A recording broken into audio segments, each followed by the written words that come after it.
주 찬양합니다. 주 찬양하리. 힘을 다해 주 찬양하리. 내 생명 다해 내 힘을 다해 모든 소망 주님께 생명 주께 선포합시다. 주께 소망 주께 있네. 주 안에 있네. 생명 주께 있네. 능력 주께 유일한 소망 오직 예수. 주께 있네. 주 안에 생명 다해 주 찬양하리. 주 찬양하리. 힘을 다해 주 찬양하리. 내 생명 다해 내 힘을 다해 모든 소망 주님께 생명 주께 있네. 주께 있네. 소망 주께 있네. 주 안에 있네. 생명 주께 있네. 능력 주께 있네. 소망 주께 있네. 믿음으로 다시 한번 고백합시다. 생명 주께 있네. 우리의 능력이 주께 있네. 소망 주께 있네. 주 안에 생명 주께 있네. 능력 주께 있네. 소망 주께 있네. 주 안에 있네. 주 안에 주 안에 있네. 주께 주님의 영광 내 삶에 하셨네. 권능으로 임하셨네. 기적의 주님을 기대합시다. 죽음에서 나 살리신 주 성령 놀라우신 주. 다시 한번 찬양합시다. 주님의 영광 나타나셨네. 주님의 영광 나타나셨네. 권능으로 임하셨네. 죽음에서 나 살리신 주 성령 놀라우신 주 하나. 할렐루야 주의 나라가 할렐루야 주의 나라가 할렐루야 임하소서. 권능을 나는 선포하리. 만왕의 왕 예수 주의 나라 임하시. 주님의 영광 나타나셨네. 주님의 영광 나타나셨네. 내 삶의 권능으로 임하셨네. 죽음에서 날 살리신 주 성령 놀라우신 주 하나. 할렐루야 주의 나라가 할렐루야 주의 나라가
여기시오.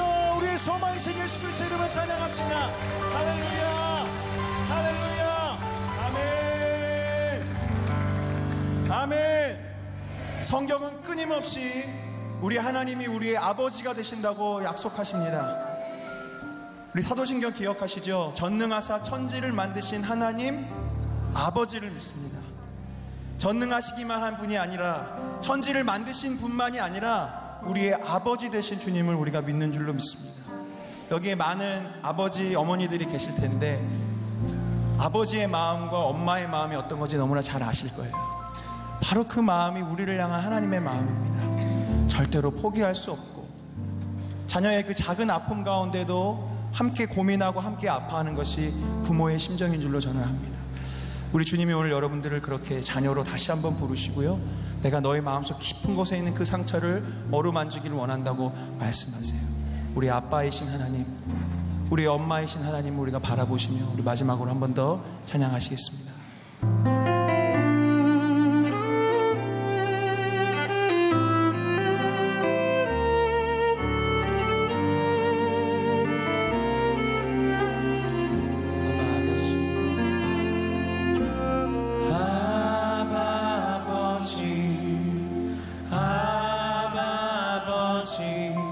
나를 안으시고 바라보시는 아바 아버지, 아바 아버지, 아바 아버지, 나를 도우시고 힘주시는 아버지, 아바 아버지,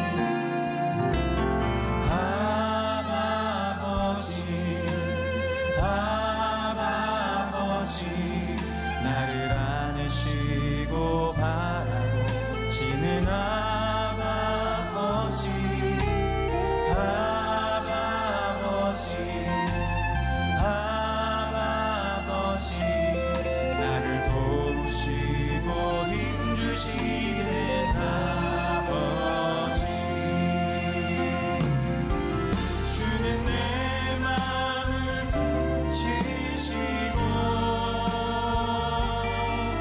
볼 수 없는 상처 만지시네.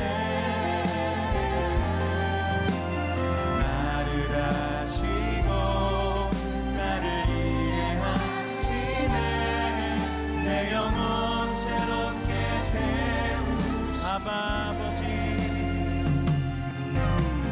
아바 아버지, 아바 아버지, 나를 안으시고 바라보시는 아바 아버지, 아바 아버지, 아바 아버지, 나를 도우시고 힘주시는. 다시 한번 찬양하기 원합니다. 아바 아버지, 아바 아버지, 아바 아버지, 나를 안으시고 바라보시는 아바 아버지, 아바 아버지, 할렐루야. 주님 힘주시는 아버지, 주는 내 마음을 지시고 볼 수 없는 상처 만지시네. 나를 아시고 나를 이해하시네. 내 영혼 새롭게 세. 주님만이 내 마음 아십니다. 주님, 주는 내 마음을 지시고 볼 수 없는 상처 만지시네. 나를 아시고 나를 이해하시네. 내 영혼 새롭게. 두 손을 가슴 위에 모으고 찬양합시다. 주는 내 마음을 고치십니다. 주는 내 마음을 고치시고 누구도 알 수 상처 만지시네. 나를 아시고 나를 이해하시네. 내 영혼. 우리 마지막 한 번 더 간절히 이 찬양의 기도가 되기 원합니다. 주는 내 마음을 고치시고, 주는 내 마음을 고치시고, 주님 볼 수 없는 상처 만지시네.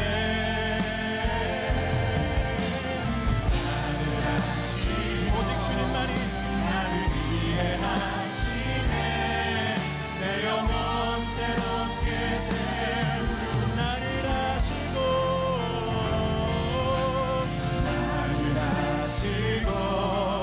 나를 이해하시네.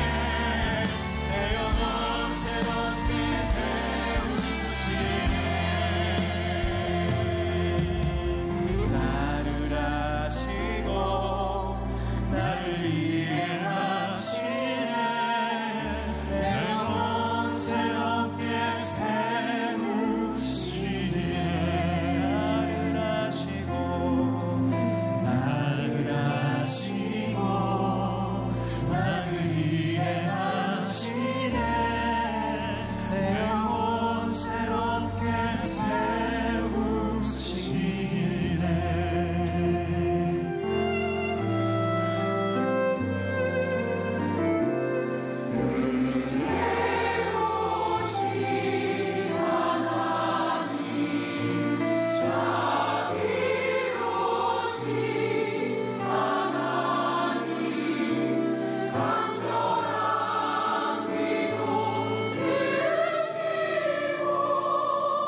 오늘 예수님의 기적 말씀을 시작하고 벌써 7번째 시간이 되었습니다. 오늘 말씀의 제목은 작은 신음에도 기적이, 이런 제목입니다. 다른 날과 마찬가지로 저는 오늘 새벽에도 말씀을 가지고 어머니 기도실에 가서 기도하면서 제 마음에 이렇게 답답한 것이 있었어요.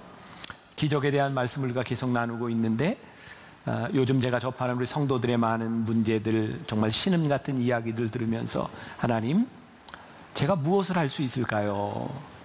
제가 해결할 수 있는 일이 없잖아요. 네, 아침에 하나님께서 저에게 주신 평안한 마음은, 그래, 주님의 마음으로 목회자인 제가 할 수 있는 역할이 하나님과 우리 교인들 사이를 연결하는 일이구나.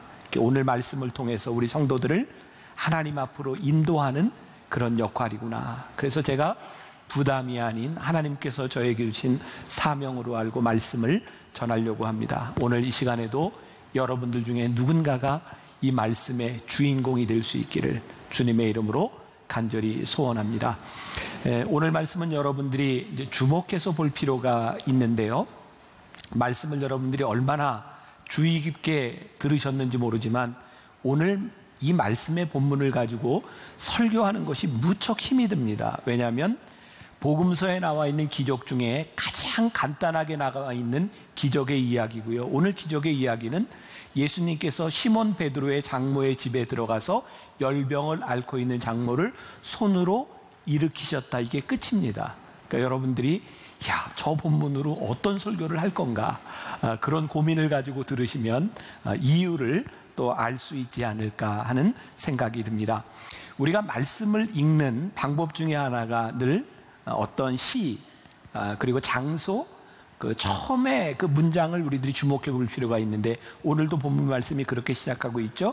회당에서 나와. 그러면 회당에서는 무슨 일이 있었는가, 그런 의문을 우리들이 자연스럽게 가질 수 있습니다. 이 마가복음이 오늘 몇 장이죠? 본문이 1장이에요. 1장. 우리가 공간복음이라고 하는 마태, 마가, 누가복음을 보면요, 마태복음은 예수님의 족보로 시작을 하고 있어요. 그리고 한참 지나서 예수님의 기적이 나오고요, 누가복음은 예언이 나오고 있고 세례 요한에 대한 이야기가 나오고 있습니다. 그런데 마가복음은 그냥 1장부터 예수님의 사역으로 이어집니다. 제자를 부르신 것, 귀신을 쫓아내신 것. 이 가버나움의 회당에서 예수님은 이미 1장에서 많은 기사와 이적을 행하셨어요. 자, 회당에서 나와, 이 말씀은 예수님께서 이미 많은 기적을 행하시고 쉼을 가지려고 한 의도로 베드로의 집으로 가신 겁니다. 그런데 거기에서 예수님께서 또 사역을 하게 된 이유가 나와 있는 거죠. 우리는 여기에서 그런 또 의문을 던지게 되는 거예요. 우리가 풀어야 될 내용입니다. 왜 굳이 예수님이 쉬셔야 되는 상황에서 베드로와 예수님의 제자들은 환자가 있는 집으로 예수님을 모셔갔을까? 혹시 거기에 어떤 말 못한 사정이 있는 것은 아닐까? 근데 오늘 저는 먼저 여러분들이 두 가지를 이렇게 생각하면서 말씀을 들었으면 좋겠다 하는 마음이 있는데, 하나는 제 생각입니다. 가버나움 회당에서 예수님께서 행하셨던 기적이 오늘 시몬 베드로의 장모의 집에서, 시몬 베드로의 집에서 개인적인 사건으로 일어나고 있다는 거예요.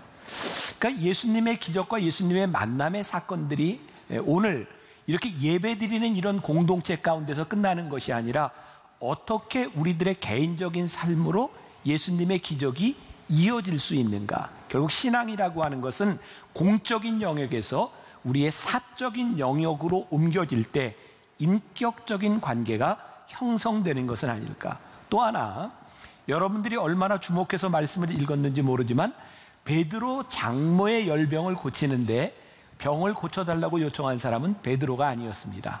같이 있던 사람들이 베드로의 장모에 대해서 이야기를 하고 병을 고쳐달라고 이야기를 합니다. 늘상 하는 이야기지만 우리들에게 믿음의 동역자는 아주 중요하고요. 오늘 이 기적의 사건도 기적의 주인공은 베드로와 연관이 되어 있지만 믿음의 동역자를 통해서 이 일이 일어나고 있다면, 오늘 이 예배 시간에 나온 우리들 가운데 혹 자의가 아니라 타의에 의해서, 누군가에 의해서 이 자리에 나와 있을지라도 우리가 기적의 주인공이 될 수 있다는 거죠. 오늘 말씀의 제목을 제가 작은 신음에도 기적이 이렇게 잡아보았습니다. 오늘 이 베드로가 가지고 있었던 문제, 베드로의 장모의 열병이라고 하는 것, 다른 기적에 비하면 그렇게 큰 문제가 아닌 것 같아요. 그러면 베드로에게는 이 열병이라고 하는 것이 어떤 비밀스러운 문제가 있는 것은 아닐까? 또 이런 의문을 가지고 우리들이 말씀을 접할 수 있겠죠.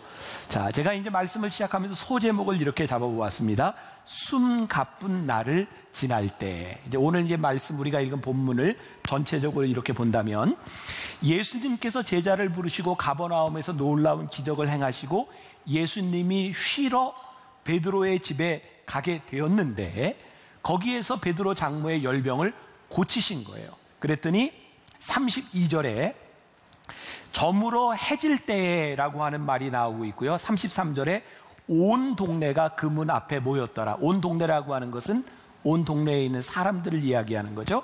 34절에 예수께서 각종 병이 든 많은 사람들을 고치시며 많은 귀신을 내쫓으시되 귀신이 자기를 알므로 그 말하는 것을 허락하지 아니하시니라.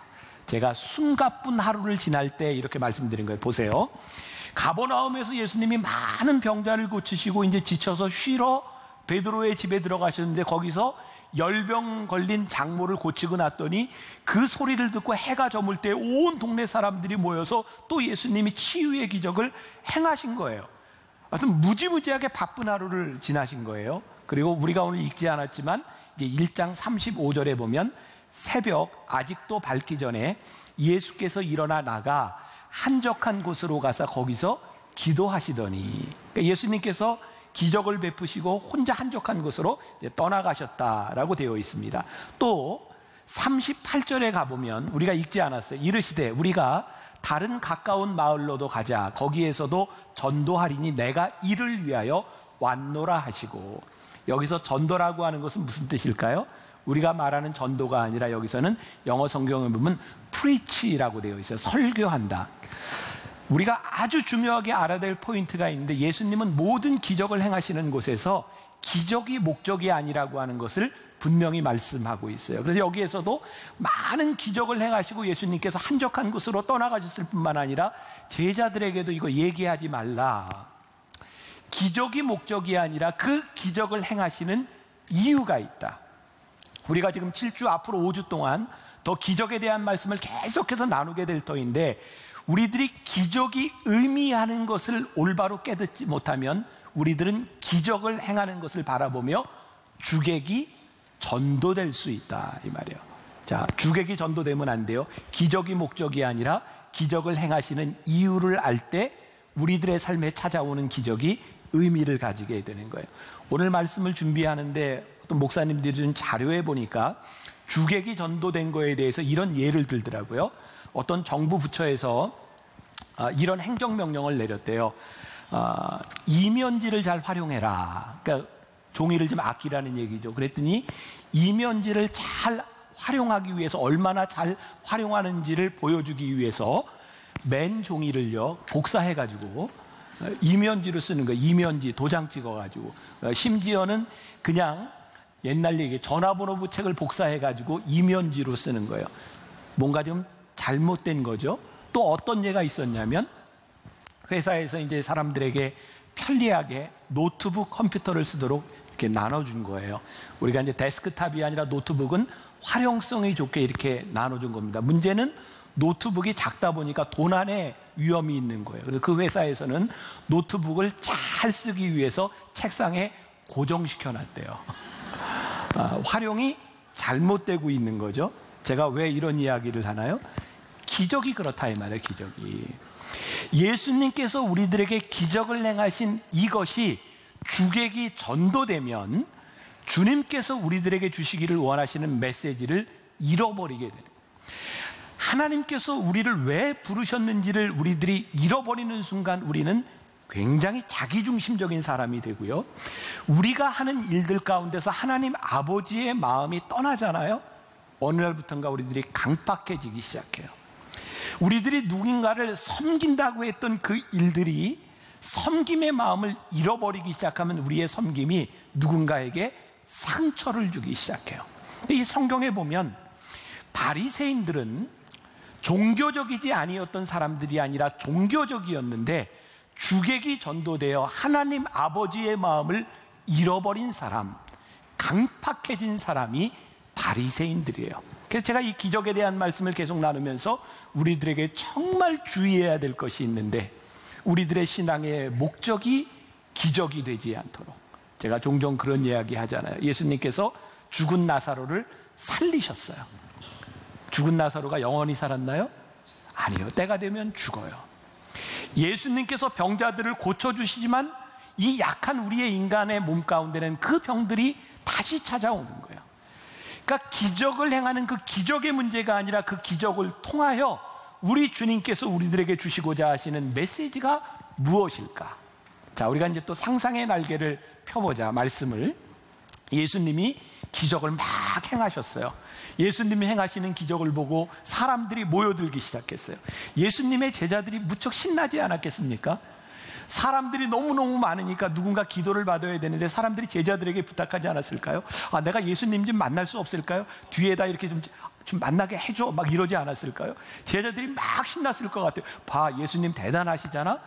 제자들이 막 신나고 있을 때 예수님께서는 그 자리를 피하셨다. 그리고 제자들에게도 내가 이렇게 기적을 행하는 것을 사람들에게 널리 알리지 말아라. 하나님께서 행하시는 그 일을 통하여 너희들이 영광을 받지 않도록, 영광을 가로채지 않도록 하여라 라고 말씀하고 있어요. 아까 읽은 말씀 가운데 34절, 예수께서 각종 병이 든 많은 사람들을 고치시며 많은 귀신을 내쫓으시되 귀신이 자기를 알므로 그 말하는 것을 허락지 아니하시니라. 성경에 예수님이 기적을 많이 행하셨는데 예수님은 기적을 행하시는 예수님으로 알려지기를 원치 않으셨던 거죠. 제가 또 다른 소제목을 하나 잡았습니다. 하찮은 것은 없다. 본문으로 돌아가면 오늘의 이 기적의 사건은 이 마가복음의 기자도 가장 짧게 기록을 했지만 여기 나와 있는 병이 무슨 병이에요? 열병이에요. 열병. 이거 굳이 기적까지 행해야 될까? 타이레놀 하나 먹어도 낫는 병 아닌가? 열병이 그렇게 기적을 행할 만한 것인가? 근데 저는 이런 생각을 해보았어요. 오늘 여기 기적의 주인공, 이 집이 누구의 집이에요? 베드로의 집이잖아요. 베드로의 집. 물론 베드로가 주는 그리스도시여 살아계신 하나님의 아들입니다 라고 하는 고백 위에서 수제자가 되지만 그 고백이 아니었어도 베드로는 예수님과의 많은 관계들이 형성이 되어 있는 거예요. 그건 저의 생각입니다. 베드로가 예수님과의 만남의 장소에서 다른 사람들은 하찮게 여길지 모르는 자기 장모의 열병을 고치는 그 사건 가운데서 베드로는 심각한 인생의 문제가 아니라 아주 작은 문제에서부터 예수님과 관계를 맺어가기 시작했구나. 그러니까 우리들의 신앙에서 하나님과 우리들 관계에서 우리들이 잘못 생각하는 것 중에 하나는 우리 인생에 큰 문제가 생겨야 어떤 기적이 일어나고 어떤 하나님과의 관계가 일어나리라고 생각하는데 사실은 우리 인생의 하찮은 문제라고 생각하는 것에서부터 하나님과 우리들 사이의 관계들이 만들어지는 것은 아닐까. 예수님을 자기 집에 모시고 그리고 기적이 일어났던 그 일, 그것이 불치의 병이나 커다란 재난이 아니지만 관계 속으로 들어간 것은 아닐까. 제가 어제 저녁에 어떤 우리 성도 가정과 함께 저녁 식사를 하게 되었습니다. 이렇게 뭐 신앙생활을 이렇게 남편이 오래 한 가정은 아니고 여러 가지 이야기를 하다 보니까 풀어가는 과정에서 그분의 직업이 치과 의사라 이제 이에 대한 이야기를 좀 이렇게 하게 되었어요. 그 이야기를 하다 보니까 제 이가 굉장히 잘났습니다. 보이세요? 잘났어요, 고르게. 근데 제가 이가 왜 이렇게 고르게 잘났는가? 교정을 받지를 않았어요. 근데 제가 이제 이가 이렇게 고르게 된 이유가 여러분 참 놀라운 일이에요. 이유가 뭐냐면 저는 초등학교 때 목사가 되겠다 이렇게 이제 마음을 먹고 이제 길을 간 사람인데 저희 어머니가 초등학교 때 목사가 되기로 결심한 저를 놓고 제 이를 놓고 기도하기 시작했어요. 제가 이제 중학생이 되었을 때 이제 유치를 다 갈고 났는데 정말 제 이가 뻐드렁니라 그러면 대문짝 이렇게 쭉 벌어진 이였어요. 근데 저희 아버님을 혹시 기억하는 분이 있는지 모르지만 설교 이렇게 하실 때 보면 이가 이렇게 보이는데 저희 아버님 이가 고르지를 않아요. 그래서 저희 어머니가 아들인 저를 놓고 설교하는 아버지의 그 일을 보면서 우리 아들이 목사가 돼서 설교할 때 저러면 안 되는데, 그래서 제 일을 놓고 기도하기 시작한 거예요. 근데 중학교 때인데 진짜 놀라운 일이 일어났어요. 제가 비빔밥을 먹다가 나물에 걸려가지고요, 어금니가 하나가 빠졌어요. 그리고 엿을 먹다가 엿에 붙어가지고 어금니가 하나 또 빠졌어요. 그리고 이 두 개가 빠지더니 이렇게 자연적으로 교정이 된 거예요. 이렇게. 네? 그러니까 이제 우리 같이 식사하던 의사 선생님이 그거 참 의학적으로 설명할 수 없는 일이네요 라고 이야기를 했고, 여러분들 중에 누구는 우연히 그런 일이라고 이야기할지 뭐. 근데 저는 제 기억 속에 초등학교 때부터 중학생이 된 저를 위해 저희 어머니가 강단에 서서 목회를 하게 될 아들을 위해 기도했던 작은 기도에 대한 그 응답을 저는 믿음으로 고백하는, 그때 제가 어머니에게 이렇게 얘기했어요. 엄마, 왜 제 아랫니를 위해서는 기도 안 하셨어요? 그랬더니 저희 어머니가 설교할 때 아랫니는 안 보여. 그래서 기도를 안 하죠. 자, 아주 작은 일 같아요. 저희 어머니가 생각할 때 어쩌면 작은 신음일 수도 있어요. 그러나 제 삶에서 작은 일에서부터 구체적으로 제 삶에 개입하시는 하나님을 경험하게 되었던 일, 저는 오늘 여러분들에게 이 작은 기적을 통해서 우리들의 인생의 커다란 재난의 문제가 아니라 우리의 인생의 작은 신음 가운데 하나님과의 관계가 형성되기 시작할 때 우리는 베드로와 같은 그런 관계를 만들어갈 수 있는 것은 아닐까. 기적에는 어느 정도의 패턴이 있는 것 같아요. 제일 중요한 건 문제를 가지고 나온다는 거예요. 문제를 해결하시는 분은 예수님이라는 거예요. 문제가 해결이 되고 나면 그 사람은 섬기는 사람, 사명자가 된다는 거예요. 자, 전체적인 상황 가운데서 볼 때 가버나움 회당에서 사역을 마치시고 쉬려는 의도를 가지고 오신 예수님에게 이 상황에서 병을 고쳐주세요라고 말하는 것이 참 쉽지 않았을 것 같아요. 그렇죠. 너무너무 지쳐있는데 어떻게 예수님에게 우리 장모의 병을 고쳐주세요 이렇게 말하는 것이 쉽지 않았을 것 같아요. 제가 목회자이기 때문에 이 상황이 더 이해가 되는 것 같아요. 요즘 저는 이제 교인들을 통해서 어려운 이야기들을 이렇게 들을 때가 많이 있어요. 근데 제가 제일 힘든 건 뭔지 아세요? 제가 해결할 능력이 없다는 거예요. 저희 교인 중에 권사님 중에 한 의사 선생님은 저에게 늘 그런 얘기를 해요. 목사님, 고민하지 마세요. 목사님이 할 수 있는 일이 아니니까 어려운 이야기를 듣고 하나님께 넘기세요. 근데 그게 잘 안 돼요. 교인들의 이야기를 들으면 그게 마음에 많이 남아있기 때문에 참 쉽지 않은 일이에요.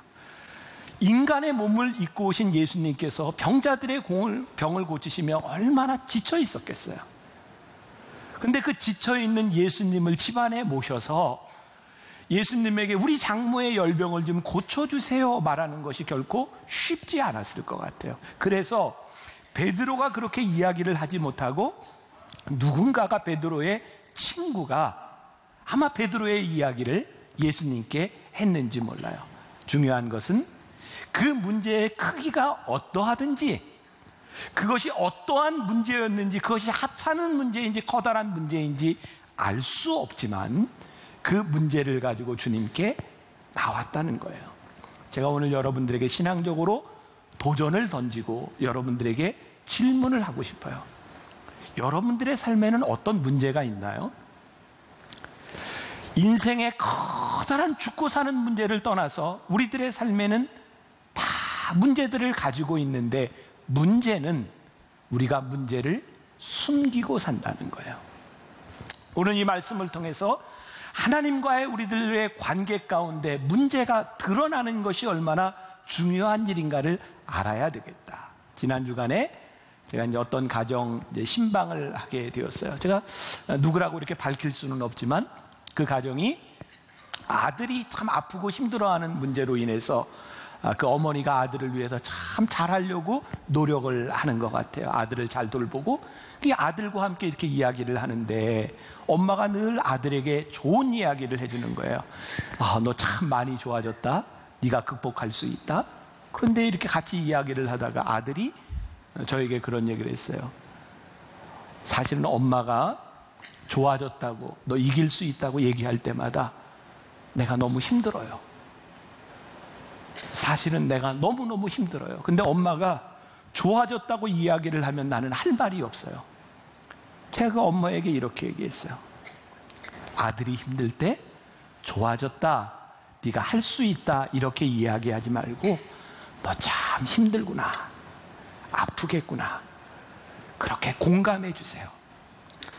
저는 오늘 우리들이 하나님 앞에 우리들의 문제를 가지고 나왔을 때, 아니 제가 목사로서 목회를 하면서 여러분들의 문제들을 제가 보았을 때 인간인 제가 해결할 수 없을 때라도 정말 귀한 것은 네가 아프구나, 힘들구나, 네가 신음하고 있구나. 우리의 신음을 가지고 주님께 우리들이 나아올 때 주님께서 우리의 신음을 들으시고 우리의 삶에 인격적으로 들어오기 시작할 때 우리의 문제들이 치유받을 수 있는데, 우리가 우리의 문제들을 감춰놓고 드러내지 않는 것이 문제는 아닐까. 저는 우리들이 하나님 앞에 좀 아파야 된다고 생각해요. 말씀을 준비하면서 옛날 생각났어요. 우리 젊은 사람들은 모를 거예요. 요즘은 오늘 치과 얘기가 자주 나오네요. 요즘은 이 이렇게 뽑으러 갈 때, 유치를 뽑을 때도 치과에 바로 가서 뽑잖아요. 우리 어렸을 때 이 어떻게 뽑았어요? 네, 실로 묶어가지고, 그것도 지금 생각해보면 참 잔인하죠. 실에 묶어가지고 문고리에다 이렇게 묶어놨다가 확 열어가지고 이빨, 그런 기억들 있으시죠? 아니면 이렇게 흔들다가 딴 얘기하다 확 뽑아버린, 벤치로 뽑았던 적도 있죠. 세상에 얼마나 우리 잔인했어요. 근데 그거 안 뽑을 수 없는 거 아니에요. 또 옛날, 제가 그렇게 나이 많은 사람들 옛날 얘기하네. 옛날에 왜 그렇게 또 종기가 많았어요, 옛날에. 기죠? 옛날에는 이렇게 곰고 그러면 이걸 짜는데 세상에 엄마 아빠가 짜줄 때 어쩜 이렇게 잔인하게 다 짜요. 꽉 짜는 거. 근데 생각해보면 그 시간들이 지나가야 되는 거예요. 우리들이 하나님 앞에서 아파하고 눈물도 흘리고, 하나님 저 너무너무 힘들어요. 하나님 앞에서 눈물 흘리는 것이 우리의 신음 가운데 하나님과 우리들의 관계가 만들어져 가는 거죠. 요즘은 제가 참 행복한 것 중에 하나가, 제가 요로결석이 지금 2년 넘게 안 왔어요. 너무너무 행복해요. 지금 안 아파서. 이러다 또 아프면 어떡하지? 근데 처음 제가 요로결석이 왔을 때는 그게 얼마나 아픈지 제가 실감이 잘 안 됐었거든요. 병원에 갔는데 일단 뭐 응급실에 갔더니 진통제를 놔주는 거예요. 근데 아파요, 계속. 근데 제가 뭐 이제 차병원하고는 저희 교회하고 여러 관계가 있으니까 제가 갔다, 담임 목사가 갔다고 의사 선생님도 오고 뭐 여러 사람 와서 보고 이제 진통제를 놔주는데 전 계속 아픈 거예요. 아프다고 그러면서 이제 너무너무 아프니까 교인들은 보고 있죠. 어떻게 참기 시작했어요. 이런 악물고 이렇게 참는데 너무너무 아픈 거예요. 근데 이 아픈 정도를 모르겠는 거예요. 내가 엄살인지 진짜 아픈 거예요. 아프긴 아픈데. 그때 의사 선생님이 저한테 이렇게 얘기하더라고요. 목사님, 아프면 소리 지르세요. 아프면 아프다고 하세요. 그러면 조금 낫습니다. 그때부터 신음을 내기 시작했어요. 이렇게 붙잡고. 고통은 감추어서 해결되는 것이 아니라 하나님 앞에 우리의 신음을 내는 것도 우리들의 믿음이고 하나님과의 관계이구나. 그래서 오늘 여러분들 하나님 앞에 신음하세요. 하나님 앞에 우리의 문제들을 내어놓고 아프다고 얘기하세요. 하나님께서 우리의 삶으로 들어오실 수 있도록 우리의 마음을 열어놓으라, 이 말이에요. 저는 교인들에게 인사할 때 제일 많이 하는 말이 이런 말입니다. 혹시 이제 교인들이 저에게 문자를 보내거나 메일을 보낼 때 제가 제일 많이 쓰는 말이 뭐냐면 평안하세요 라고 하는 말이에요. 평안하세요. 저에겐 두 가지 의미가 있어요. 하나는 정말 교인들의 가정이 평안했으면 좋겠다, 그런 의미가 있고, 또 하나, 어떤 누구도 삶에 평안한 사람이 어디 있겠어요. 다 문제들을 가지고 있잖아요. 그러니까 그 문제 가운데 괜찮으세요? 이런 물음을 제가 던지고 있는 거죠. 평안의 문제는요, 우리들 모두에게 일어나는 문제예요. 다시 말하면 우리를 불안케 하는 일이 많은 거예요. 우리나라 보세요. 청소년들의 사망 1위 원인이 자살이에요. 청소년 가출 1위인 나라가 대한민국입니다. 우리 대한민국 사람들이 제일 많이 암으로 죽는 암이 뭔지 아세요? 위암이에요. 일단 아프면 막 암 아닌가 이런 생각 들지 않으세요? 우리 염려하게 할 수 있는 게 참 많아요. 언젠가 교인들하고 이야기하는데, 우리나라에서 이제 항공사 사고가 났을 때 사고 나고 그 다음날 같은 항공사 같은 기종의 비행기를 타고 가는데 너무너무 불안하더라는 거예요. 지금 여러분들에게 불안했던 얘기 한번 해보세요 하면 여러분들 가운데 정말 많이 있을 것 같아요. 근데 중요한 건 뭔지 아세요? 그 불안함 가운데 우리들이 평안을 잃은 가운데 우리들이 주님을 내 삶 가운데로 모시고 우리들이 신음할 수 있는가? 예수님께 말하는 것이 부끄럽고 송구스러운 일일지 모르지만 베드로의 집에 예수님이 계셨다. 그리고 예수님께서 그 말을 들으셨다. 그리고 이 예수님의 기적에 보면 공통점이 하나 있는데 금기가 깨어진다는 거예요. 여기 지금 열병으로 누워있는 사람에게 손을 댄다고 하는 것은 이스라엘 사람들에게서 금기 상황이에요.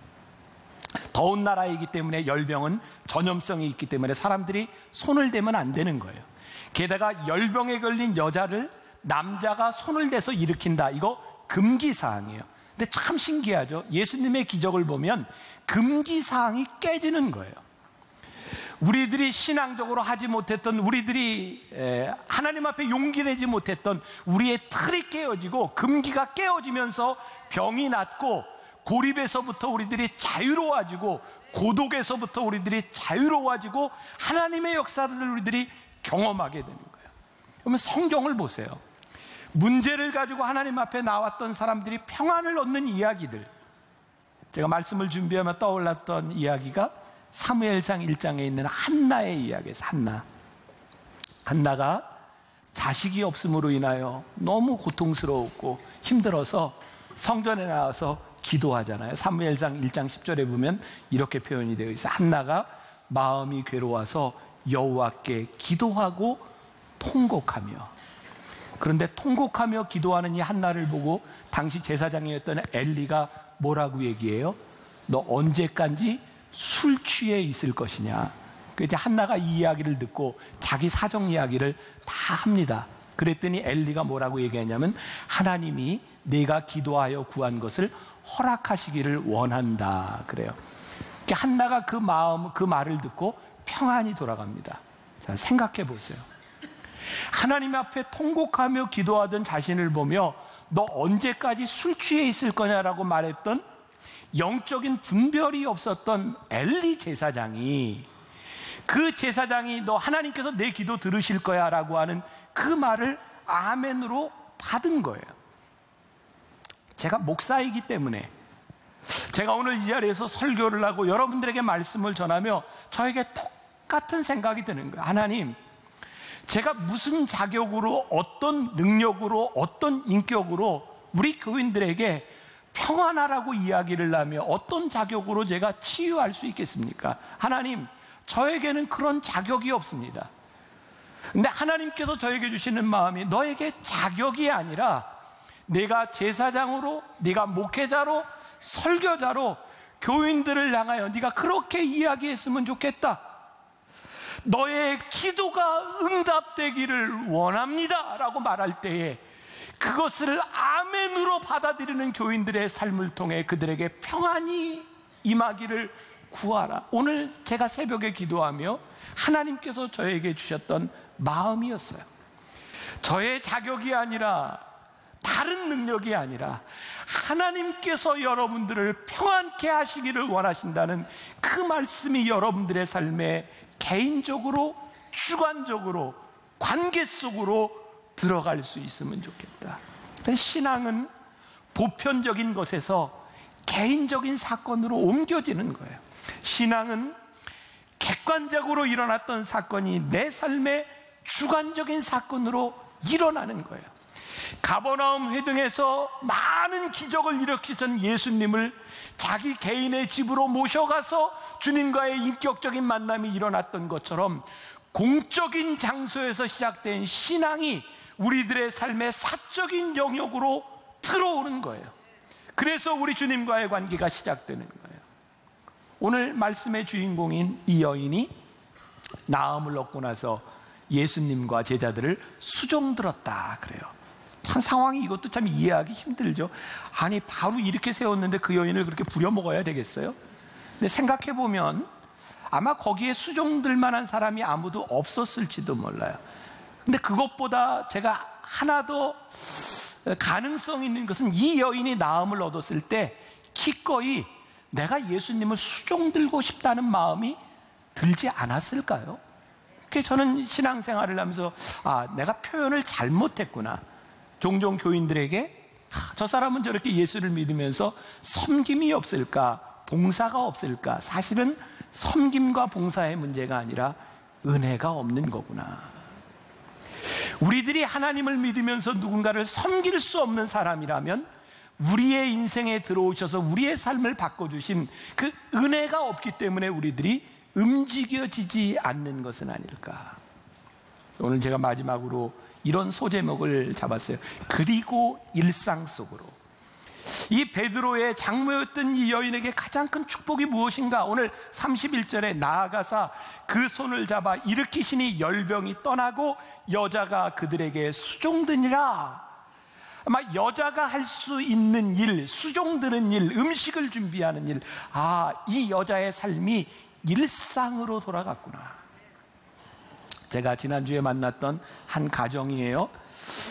여러분들에게 누구라고 얘기는 못하겠지만 그분이 지난 5년 동안 사업을 하면서 25억을 손해봤대요. 놀래주세요. 25억을 손해봤대요.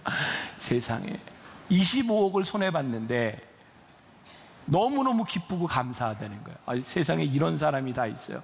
기쁘고 감사한 이유가 뭐냐면 25억을 손해보고 너무너무 억울하고 힘들다고 생각했는데 하나님께서 그렇게 손해본 나를 지금 일상 속에 세워주신 것이 너무너무 감사해서 내가 이렇게 생활할 수 있는 것이 너무너무 감사하고 아직도 일할 수 있는 것이 너무너무 감사해서 손해보기 전에 사람들이 그거 하지 말라고 이렇게 충고해도 들리지 않던 이야기가 이제 그것이 무엇인지 깨닫기 시작하면서 일상 속에 서 있는 내가 너무너무 감사하다고 눈물을 흘리는 고백을 들었어요.